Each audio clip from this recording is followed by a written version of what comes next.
What exactly is support and resistance, everyone? Hello everyone, a very warm welcome back to all of you on my YouTube channel. In our previous video, we discussed the concepts of demand and supply. But in this video, we will be focusing on support and resistance. So without further ado, let's begin.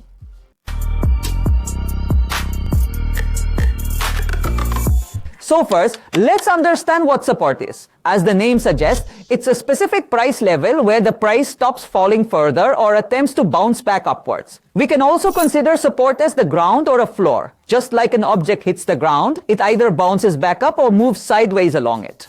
Support works exactly the same way in the market. Alright guys, let me explain the support market using this graph. This is a graph and its price value ranges from 500 to 900. I had previously mentioned two conditions for support to you all. First, that once it reaches a certain price level, its price doesn't go any lower than that. If you observe here, you'll notice 5 instances where it touched 500 but not once did it drop below that level, so our first condition is clearly met. The second point is that it tends to bounce back, and indeed, in all 5 of those instances, it has successfully bounced back. Therefore, we can confidently state that our support level is firmly at 500. And typically, wherever there's a strong support, buyers tend to become active, and naturally, where buyers become active, demand is subsequently created. Where demand is created, the price automatically goes up. Because people here think that if something was once 900 and now it's available for 500, they tend to buy it from here, expecting to book a good profit later on.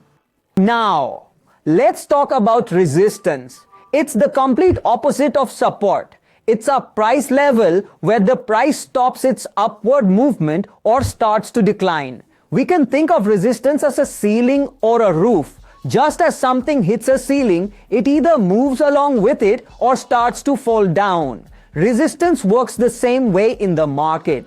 So, let me now explain to you the concept of resistance on the market graph. If you observe this graph, you'll see it's between 500 and 900. It hasn't crossed the 900 mark even once. And I had mentioned 2 key properties of resistance to you. The first one is that after reaching a specific price level, it does not move higher than that. Its price does not go above that level. Now, the second point is that after reaching a specific price level, it begins to drop. That if we observe it at 900, throughout this entire graph chart, it has never gone above 900. As soon as it gets close to 900, it immediately starts to fall back down. If we look at these 2 points, it keeps falling. So this 900 level can be called a resistance level or zone. And where resistance starts, sellers become active. Sellers becoming active means that supply here exceeds demand. And when the supply of a product becomes excessive, prices automatically begin to fall. If I were to explain both of these in a single concise line, then it would be POPA. Support is that crucial point from where the price receives an upward push, representing the collective strength of buyers. Resistance, conversely, is the point from where the price receives a downward push, indicating the collective power of sellers.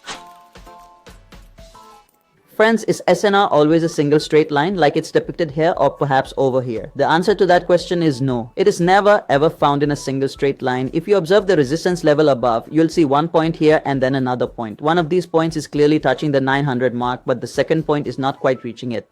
It's touching 850 right here. And similarly, if we consider the 500 support level, these 4 specific points are indeed touching 500. However, this one particular point is touching 510. Therefore, SNR or support and resistance is always found within a zone or a defined range. For instance, support would be somewhere between 500 and 510. Similarly, our resistance is 900 to 850. And the benefit of this is that we can manage risk better. Suppose there's a person who's thinking that as soon as it reaches 900, I'll book my profit. But after it reaches 850, booked in the 50, it goes back down. So he'll never be able to book any profit. That's why we always consider the range and whether it's support or resistance. Well, now the question arises, can SNR be angled? Now, its obvious answer is yes, because if it's not a straight line, but rather a range, then that range doesn't necessarily have to be perfectly straight. It could be 45 degrees or 90 degrees. It can be any way. So yes, SNR can be angled. I hope, guys, you all understood this clearly. If you haven't understood, please let me know in the comments what you didn't understand so that in the next video, I can keep all these things in mind. And yes, one more thing, in the next video, we are going to talk about how to trade with SNR. Men samay pampandat hantat